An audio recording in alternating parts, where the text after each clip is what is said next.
Good afternoon. Hi, my name is Kristen Karras, and I'm going to talk with you today a little bit about open enrollment for 2021. So I'm going to provide an overview where you can find more information. I would just note that on the side of your screen, you will see a chat function. You can type any questions that you have, and we can answer them as we're going through the presentation. So feel free to use that.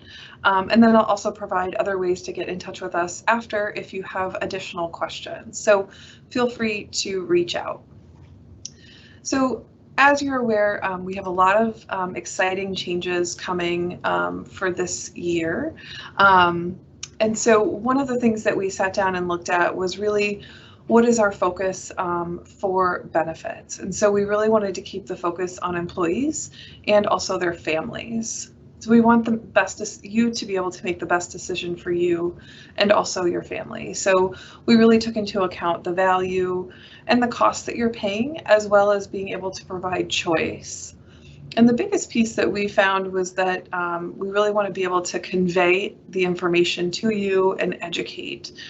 So we really want you to see the value in the benefits that we offer, as well as support you in understanding those by asking questions, and also allowing you to reach out to understand those benefits when you need them. So keeping that in mind, open enrollment starts December 1st. So December 1st through December 16th, enrollment will be within Workday, and any changes or enrollments that you make will be effective January 1st. This is your one time of year to make changes to your benefits. You can enroll or unenroll in coverage, as well as add or drop dependents. You'll also be able to elect life insurance for yourself and any family members. So this is your opportunity to make sure that you get the benefits that you'd like for calendar year 2021. So where can you find more information? So attending this session is a perfect example of the education sessions that we're providing. So we're providing overview of the benefits. There will be also opportunities to learn more about each of the individual benefits that I'm going to talk about too, with vendor presentations. So Blue Cross Blue Shield, as well as Health Equity, will be providing presentations for you as well to kind of dive into the benefits a little bit further. We will be taping these presentations for you in order to use them or to review them at a later time. So if there is a presentation, say by Blue Cross Blue Shield, that you're unable to attend, you would be able to see a recorded session. The next thing to point out is our benefit policy guidebook. So this is available online it's through our UVM Health Network website, as well as Microsoft Teams. So information is located in both places. You can use those links to get to our guidebook. And so this is a comprehensive document that goes over all the benefits that are available to you and where you can find more information. And then, as always, you have access to the benefits team. So we're available by phone or email, and then also Microsoft Teams. So you can go in and start a chat there, and we'll answer any questions that you have. And we can also ask just for us to call you if you have additional questions that you don't want in a live or public forum. So as I mentioned, we have some vendor presentations beginning right after Thanksgiving on November 30th. So we're going to start with a Blue Cross Blue Shield presentation, and then we're going to have some health equity presentations to talk about health savings accounts, which are new this year, so you'll be able to get more information about those, as well as our hospital indemnity coverage through Voya. So each of these vendors will be doing a presentation. It will be 30 minutes or less, and all of these will be recorded so you can view them, as I mentioned. We're also going to be offering virtual question and answer sessions. So this is through Microsoft Teams. It's a live session where you can really kind of drop in, ask your questions, and then leave whenever it's convenient. So there's no structured, presentation such as this, but it does allow you to get your specific questions answered. So all you have to do is just click on the links in this presentation that you were emailed earlier this week, and it'll take you directly into that during those times. As I mentioned, enrollment will be within Workday. If you have any questions on how to enroll or want step-by-step visual instructions, there'll be 2 opportunities to see how to enroll in Workday. And again, those will be recorded as well. So information that's available for you to review. So the 2021 Benefits Policy Guidebook, again, that provides all detailed information regarding the benefits that are available to you. The rates are in the appendix, and that would start around page 50.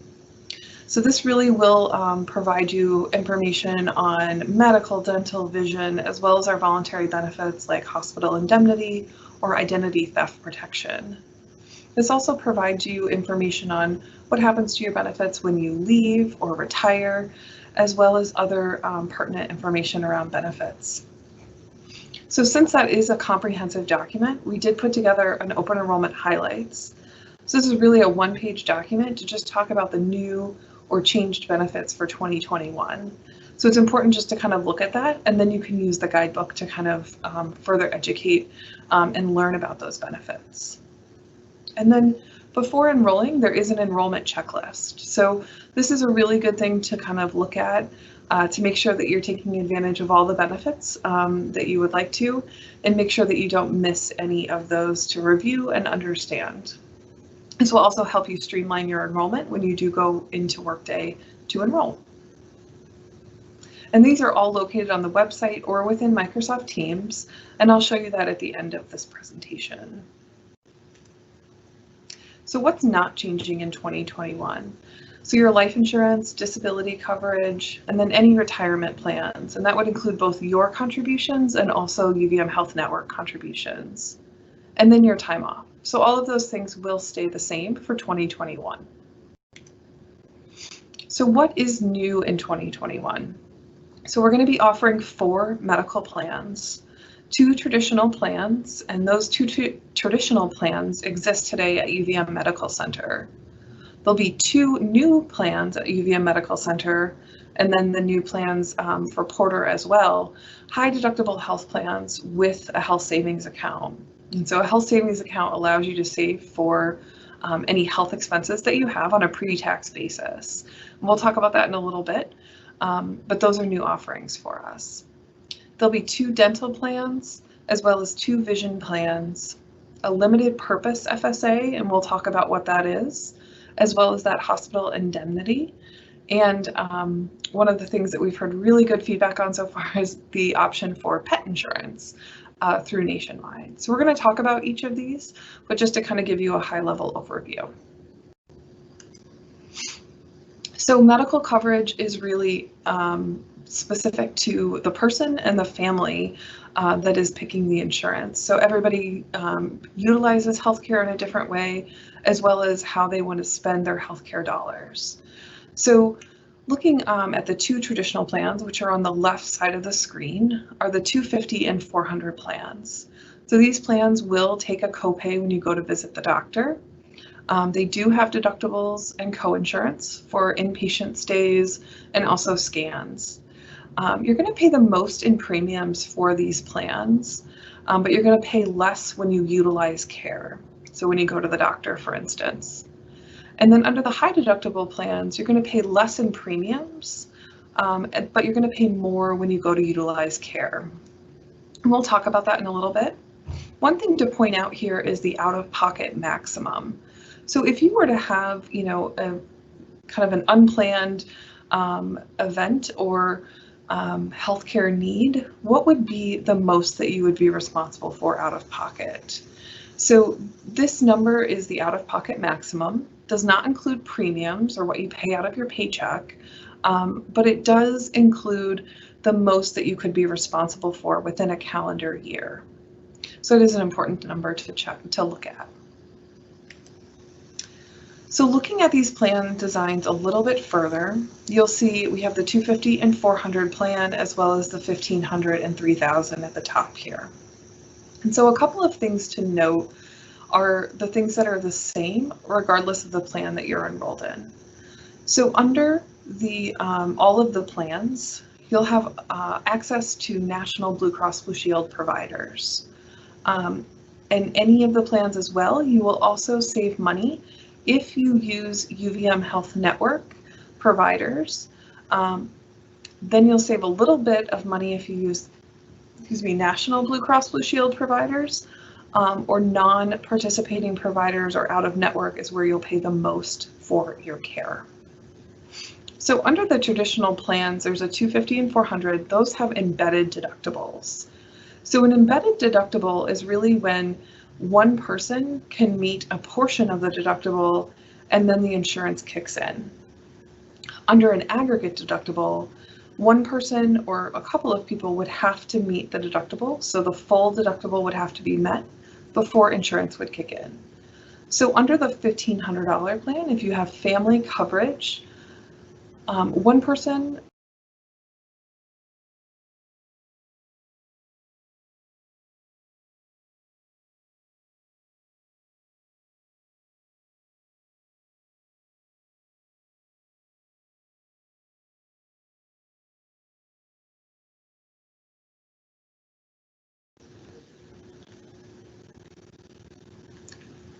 looks like I'm having some issues. So the full deductible would have to be met before the insurance would start. If you go out of network, your deductible will be higher as well as your out-of-pocket maximum.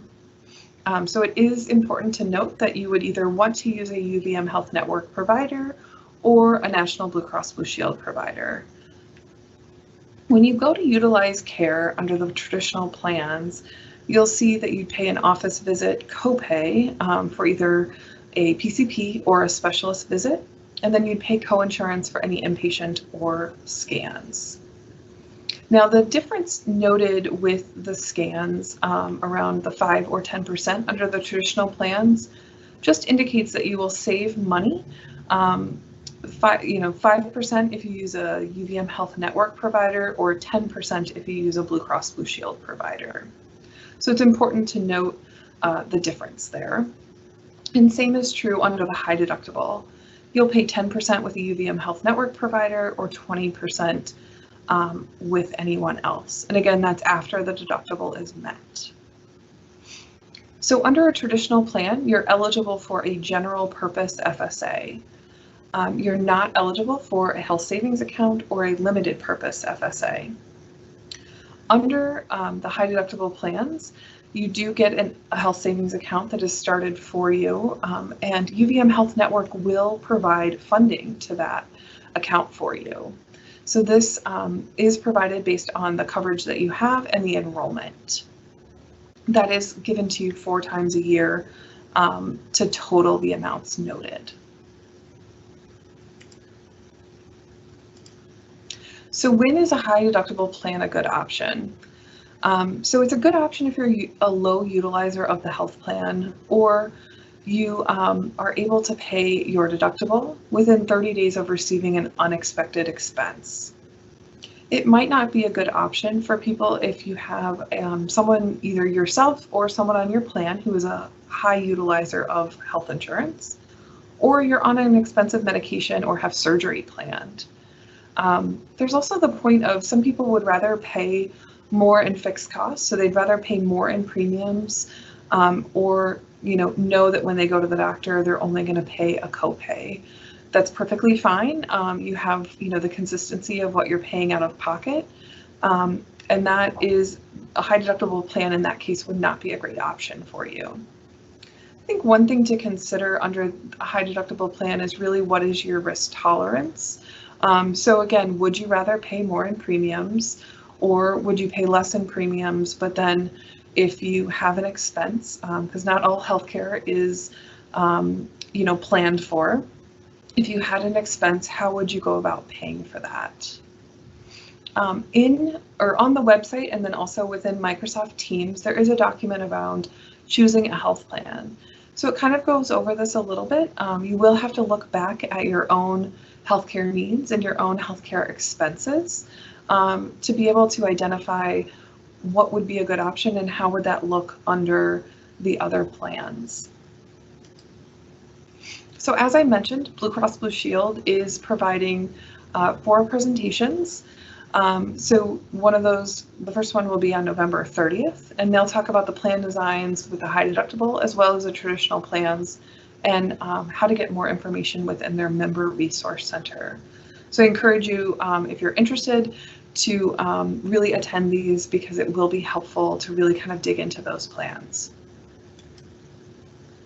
So what is a health savings account? So this would be with the high deductible plan, and it really is just as it sounds. It's a savings account that you own.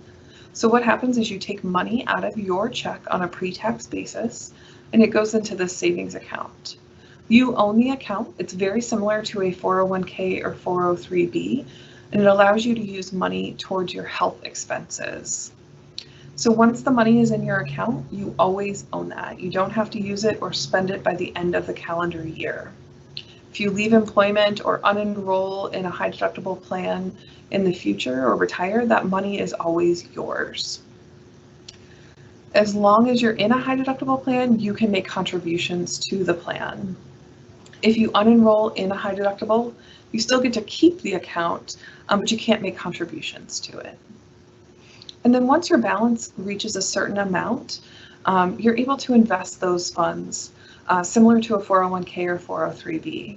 And then that money can earn interest, or it can, any gains that you would get on that can be reinvested. If you are covered under Medicare or a traditional plan, you're not eligible to contribute to the HSA account. So what are the benefits of the HSA? So it really provides this triple tax savings. So the money you take out of your account on a pre-tax basis, so it goes in tax-free. Your balance can grow either being via interest or being invested. And then when you go to use the money for medical expenses, it comes out tax-free. So it really does provide you a tax benefit. Unlike a 401k or a 403b, in retirement, if you were to go use that money for health expenses, you would have to pay income tax on that. Under these plans, you don't have to pay income tax on it because it's used for a qualified health expense. So there's a lot of things to understand around the flexible spending accounts and the health savings accounts. So a general purpose FSA is money that's taken out of your account or out of your paycheck on a pre-tax basis. The money has to be used within the calendar year. Up to $550 of that can be rolled over, but anything above that would be forfeited. So you really have a short time frame to use that money. Under a health savings account, it's with a high deductible plan, and you can only have it if you have a high deductible plan. You can contribute up to $3,600 for single coverage or $7,200 if you have family coverage. And then if you're 55 or older, you can contribute an additional $1,000. The limit does include what contributions UVM Health Network provides as well. So money can go in, you can use that for any health expenses that you have. If you would like a limited purpose FSA, it's very similar to a general purpose where you have to use it within a certain calendar year period. However, you can only use it for dental or vision expenses. So it cannot be used for medical expenses.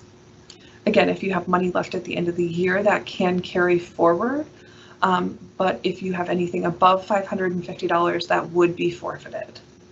So you do have to plan accordingly under that limited purpose FSA. You will not forfeit any money under the health savings because you always own that money.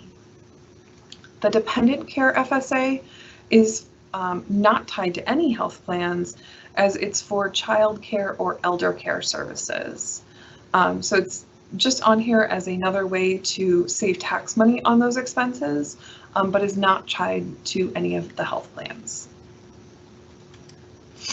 So if you're thinking about transitioning from a traditional health plan to a high deductible with an HSA, a good idea to think about is taking the difference in the premiums from a traditional plan and putting that extra money into your health savings. It's almost like you're paying yourself in that respect. So you put that in there, and that would help if you did have an expense to be able to pay the deductible. And then also to note that there are contributions that would come in from UVM Health Network as well. So if you would like to learn more, Health Equity, again, will be doing some live presentations. They're going to have 2 different presentations on the health savings account. Registration is required for these presentations. They will email you a link to sign in. And then they also have on-demand webinars available at any time. So if you go to their website, there are webinars on flexible spending accounts, health savings accounts, and other information out there. I really encourage you to go check those out. They're around 8 to 15 minutes, depending on which one you're interested in. And they're pretty eye-catching and will keep your attention. So I recommend checking those out as well. All right, so the dental plans for 2021. So we have 2 different plans. The core plan is what UVM Health Network, or I'm sorry, UVM Medical Center has today. And the buy-up is what Porter has today for their buy-up option. So I'm just going to point out where you'll see the differences in the plans. So under the core plan, you'll see a deductible difference, as well as under major services, which would be considered like a crown. You'll see more coverage under the major, so that will cover it 60%. And then orthodontia coverage is a little bit higher under the buy-up. One thing to note on the dental plans is we do have a program called Double Up Max, and this applies to both the core and the buy-up. So if you get a cleaning every year and you don't use more than $500 of expenses within that year, they will apply an additional $500 to your calendar year benefit maximum. So then your maximum would then be $2,000, and that can continue to grow up to $3,000 for your benefit maximum. So if in the future you had a high expense, you had a crown or something like that, you would have you could have up to $3,000 that the benefit would pay. Delta Dental will be providing a presentation. They'll talk more about that buy-up max or double up max. So please check that out. There's also information on Microsoft Teams as well. Vision plan. So again, we'll have a core and a buy-up option. Just pointing out the differences here, you'll see the exam is going to cost a little bit more under the core. And then the allowance for frames is going to be less under the core at $130 versus $175 under the buy-up. And this is also the case for contacts as well. The voluntary hospital indemnity plan through Voya. So this is a supplemental insurance plan that provides a cash benefit if you or a covered dependent is admitted to the hospital. So this pairs really well with a high deductible health plan. So it can kind of protect you from a large expense if you were admitted to the hospital. So it's not insurance coverage because it just pays you a cash benefit. But under the core plan here, if you were admitted, it would pay you $600. And then every day after you were in the hospital, it would pay you an additional, $100 towards that benefit. And that would continue for up to 30 days. Voya will be doing a presentation on Monday, December 7th to learn more about that coverage. And you can cover yourself or a spouse or any dependents on those plans. And then pet insurance. So this is through Nationwide. You would pay out of pocket for any expenses that you have for your pet. You can use any vet that you would like. There's no network or anything like that. There's 2 different options. So there is the My Pet Protection, which is really just injuries and illness. And then there's the wellness component that gets added. There is a $250 deductible, and then depending on what reimbursement rate you choose would depend on the cost. So you would elect that directly through Nationwide and set up payment directly with them. So what happens to your current plans that you're enrolled in? So any current medical, dental, and vision coverage will be continued into 2021. So you'll want to look within these grids to see what plan you're currently enrolled in and what plan you would be moving to in 2021. If you want to make a change, you certainly can do that. You would just need to go into Workday to make that change. What other things do you need to do during open enrollment? So if you'd like a flexible spending account or a health savings account, you need to enroll in that each year.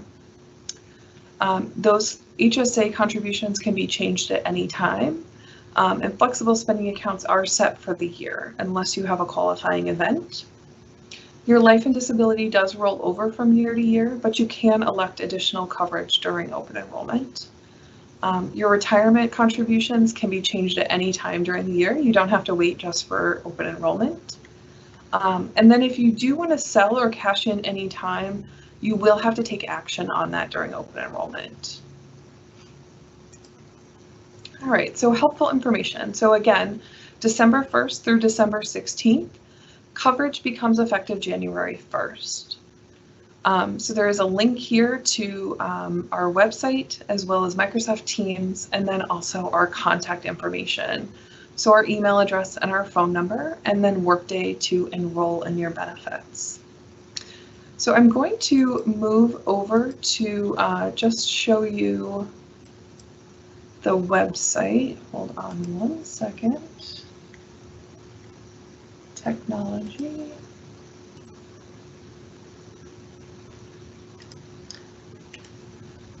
So on the screen, I have